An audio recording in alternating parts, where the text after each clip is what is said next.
The federal ఆంధ్రప్రదేశ్కి స్వాగతం. ఆంధ్రప్రదేశ్లో కూటమి ప్రభుత్వం కులాల పరంగా పాలన చేస్తుంది. అధికార యంత్రాంగంలో కీలకంగా వ్యవహరించేటువంటి అధికారుల పట్ల వివక్షపూరిత వాతావరణంతో వ్యవహరిస్తూ వస్తుంది.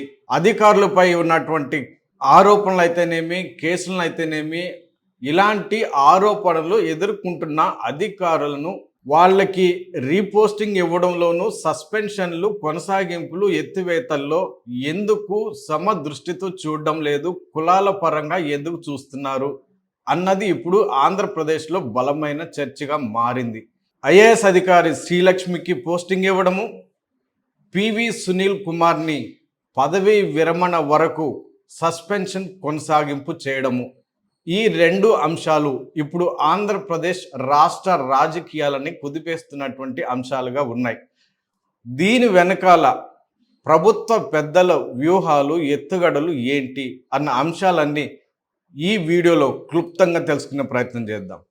2024 తర్వాత కూటమి అధికారంలోకి వచ్చిన తర్వాత వై శ్రీలక్ష్మి అన్న ఐఏఎస్ అధికారిని, అప్పటికే సుదీర్ఘమైనటువంటి అనుభవం కలిగినటువంటి, సర్వీసు కలిగినటువంటి సీనియర్ ఐఏఎస్ అధికారి శ్రీలక్ష్మిని సస్పెన్షన్లో అంటే లూప్ లైన్లో పెట్టారు. పోస్టింగ్ ఇవ్వకుండా పక్కన పెట్టారు.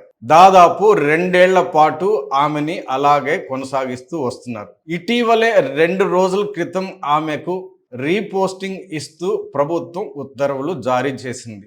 ఆమె దాదాపు జూన్ 30వ తారీఖున ఆమె పదవీ విరమణ చేయబోతున్నారు. ఈ నేపథ్యంలో ఆమెకి 2 ఏళ్ల పాటు ఆమెకు పోస్టింగ్ ఇవ్వకుండా పదవీ విరమణ దగ్గరకు వస్తున్న టైంలో ఆమెకి రీపోస్టింగ్ ఇస్తూ జిఏడిలో స్పెషల్ చీఫ్ సెక్రటరీగా ఆమెకు పోస్టింగ్ ఇస్తూ ప్రభుత్వం నిర్ణయం తీసుకుంది. మరోవైపు పివి సునీల్ కుమార్ వివిధ రకాల కేసుల్లో ఆరోపణలు ఎదుర్కొంటున్న నేపథ్యంలో ఆయనకి మాత్రం రీపోస్టింగ్ ఇవ్వలేదు, సస్పెన్షన్ ఎత్తివేయలేదు. పదవీ విరమణ వరకు ఆయన సస్పెన్షన్ కొనసాగుతూనే ఉంటుంది అని ఇదివరకే ప్రభుత్వం ఉత్తర్వులు జారీ చేసింది. ఈ ఇద్దరి అధికారుల మీద ప్రభుత్వం ఎందుకు వివక్షపూరితమైనటువంటి ధోరణిని ప్రదర్శిస్తుంది అన్నదే ఇక్కడ బలమైన చర్చగా మారింది. వై శ్రీలక్ష్మి అంశానికి వస్తే, ఆమె అతి చిన్న వయసులోనే ఐఏఎస్ సాధించింది. ఈమె 1988వ బ్యాచ్కి చెందినటువంటి ఐఏఎస్ అధికారి. అతి పిన్న వయసులోనే ఐఏఎస్ సాధించినటువంటి మహిళగా ఈమె రికార్డు కూడా సాధించింది. వైఎస్ఆర్ ప్రభుత్వంలో ఈమె గనుల శాఖకు కార్యదర్శిగా ఉన్నారు. ఆ సమయంలో మైనింగ్ కేటాయింపులకు సంబంధించినటువంటి అంశం మీద ఈమె ఆరోపణలు ఎదుర్కొన్నారు. ఓబులాపురం మైనింగ్ సంస్థకు మైనింగ్ కేటాయింపుల్లో ఆరోపణలు తలెత్తిన నేపథ్యంలో ఈమె మీద అప్పట్లో సిబిఐ వాళ్ళు కేసు పెట్టారు. 2011లో ఈమెని అరెస్ట్ చేశారు. తర్వాత చెంచల్గూడ జైలుకు తరలించారు. దాదాపు 11 నెలల పాటు చెంచల్గూడ జైల్లో ఆమె జైలు శిక్ష అనుభవించారు. ఆ తర్వాత అనారోగ్య కారణాల రీత్యా ఆమెకు షరతులతో కూడినటువంటి బెయిల్ మంజూరైంది. ఆ నేపథ్యంలో 2012లో చెంచల్గూడ జైలు నుంచి శ్రీలక్ష్మి ఐఏఎస్ అధికారి జైలు నుంచి విడుదలయ్యారు. ఆ తర్వాత 2016లో అప్పటి తెలంగాణ ప్రభుత్వం ఆమె మీద సస్పెన్షన్ను ఎత్తివేస్తూ రీపోస్టింగ్ ఇచ్చారు. ఆ తర్వాత అప్పటికే ఆమె సర్వీస్లో సీనియారిటీ ఉన్న నేపథ్యంలో ప్రమోషన్ కూడా ఆమెకు కల్పించారు. ఆ తర్వాత ఆంధ్రప్రదేశ్ క్యాడర్కి రావడానికి ఆమె రకరకాల ప్రయత్నాలు చేశారు. 2020లో ఆమె ఆంధ్రప్రదేశ్కి బదిలీ అయ్యారు. అప్పట్లో వైసీపీ జగన్మోహన్ రెడ్డి ప్రభుత్వం ఇక్కడ నడుస్తుంది. ఆ సమయంలో ఆమె ఆంధ్రప్రదేశ్కి వచ్చారు. ఆ తర్వాత మున్సిపల్ అడ్మినిస్ట్రేషన్ శాఖలో, ఆ తర్వాత వివిధ శాఖల్లో ఆమె కీలకంగా వ్యవహరించారు. కూటమి ప్రభుత్వం ఎప్పుడైతే అధికారంలోకి వచ్చిందో అప్పటి నుంచి ఆమెకు పోస్టింగ్ ఇవ్వకుండా లూప్ లైన్లో పెట్టారు, దూరంగా పెట్టారు. 2 ఏళ్ల తర్వాత ఆమెకు రీపోస్టింగ్ ఇచ్చారు. ఇక పివి సునీల్ కుమార్ ఐపీఎస్ విషయానికి వస్తే, ఆయన 1993 బ్యాచ్కి చెందినటువంటి ఐపీఎస్ అధికారి. ఆయన పనితీరుకు ఆయన అంటే పోలీస్ శాఖలో ఆయన తీసుకొచ్చినటువంటి సంస్కరణలు అయితేనేమి, ఆయన అందించినటువంటి సేవలు అయితేనేమి, వీటన్నిటికీ గుర్తింపుగా రాష్ట్రపతి నుంచి ప్రత్యేకమైన గౌరవప్రదమైనటువంటి గుర్తింపు మెడల్ను కూడా ఆయన పొందారు. ఈయన కూడా జూన్ 30వ తారీఖున పదవీ విరమణ చేయబోతున్నారు. అయితే సస్పెన్షన్లోనే ఈయన పదవీ విరమణ చేయబోతుండడం ఇక్కడ గమనార్హం. ఇదే ఇప్పుడు చర్చగా మారింది.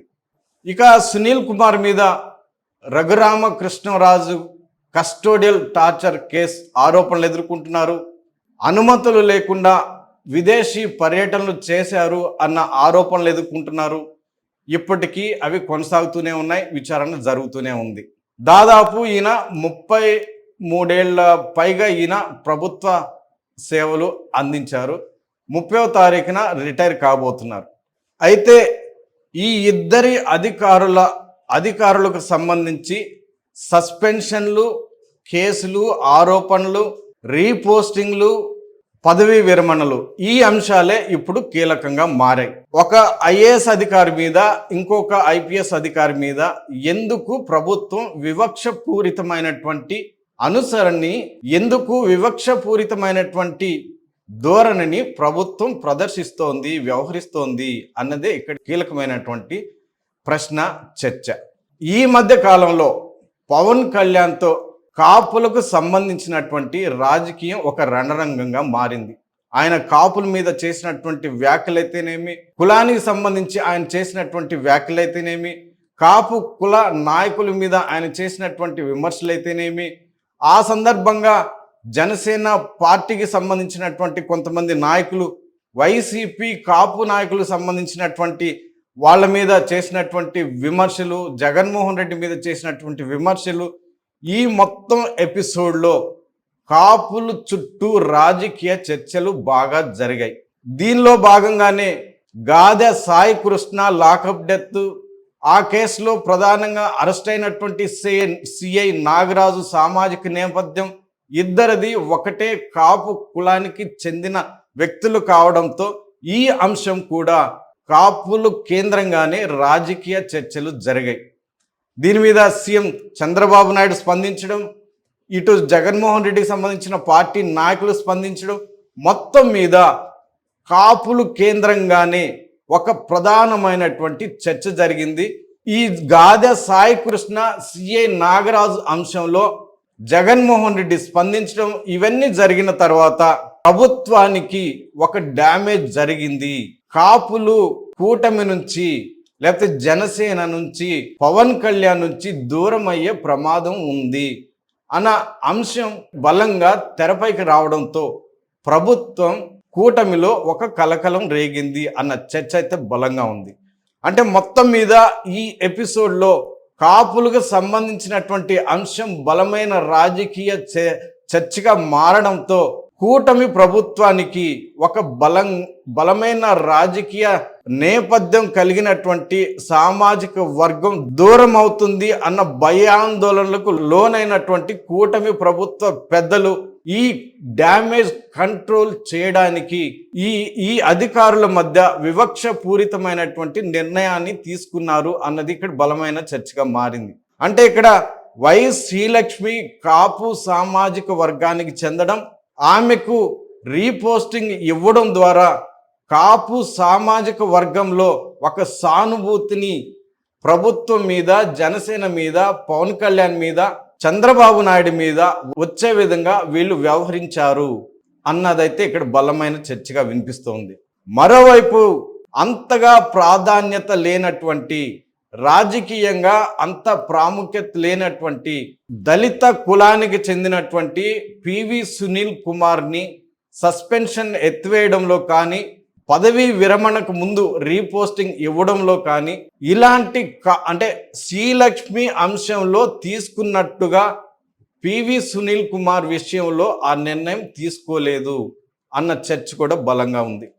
అంటే ఇక్కడ కాపు కులానికి చెందినటువంటి శ్రీలక్ష్మికి పోస్టింగ్ ఇవ్వడం, దళిత సామాజిక వర్గానికి చెందినటువంటి పివి సునీల్ కుమార్కి రీపోస్టింగ్ ఇవ్వకుండా సస్పెన్షన్లోనే పదవీ విరమణ అయ్యేటట్టు చేయడం, ఈ రెండు అంశాలని పోల్చుతూ కంపేర్ చేస్తూ ప్రభుత్వం ఈ రెండు సామాజిక వర్గాల మీద కావాలనే వివక్ష పూరితమైనటువంటి నిర్ణయాలు తీసుకుంది అన్నదైతే బలమైన చర్చగా వినిపిస్తుంది. యాక్చువల్గా ప్రభుత్వం ఇలాంటి నిర్ణయాలు ఎందుకు తీసుకుంటుంది? ప్రభుత్వం కులాల పరంగా కులాలకు అతీతంగా వ్యవహరించాలి. ప్రభుత్వ పెద్దలు కులాలను పట్టించుకోకుండా అధికారులందరినీ సమదృష్టితో వ్యవహరించాలి. కానీ కూటమి ప్రభుత్వ పెద్దలు ఎందుకు అలా వ్యవహరించలేకపోతున్నారు? కాపులను బలమైన రాజకీయ శక్తిగా ఎదుగుతున్నటువంటి నేపథ్యంలో తమ వైపుకు తిప్పుకోవడానికి ఈ రకమైన వ్యూహాలు ఎత్తుగడలు వేసిందా అన్నదైతే బలమైనటువంటి చర్చగా మారింది. అంటే దళిత ఓట్ బ్యాంక్ కానీ, దళిత సామాజిక వర్గం కానీ, కూటమికి కానీ, తెలుగుదేశం పార్టీకి కానీ, జనసేనకు కానీ, పవన్ కళ్యాణ్కి అంతగా లేదు. ఈ ఓట్ బ్యాంక్ అధికంగా వైసీపీకి, జగన్కి ఉంది అన్న ఆలోచనతో ఈ ఎత్తుగడలు, ఈ వ్యూహంలో ఇలాంటి నిర్ణయం తీసుకున్నారా అన్న బలమైన చర్చ కూడా వినిపిస్తోంది.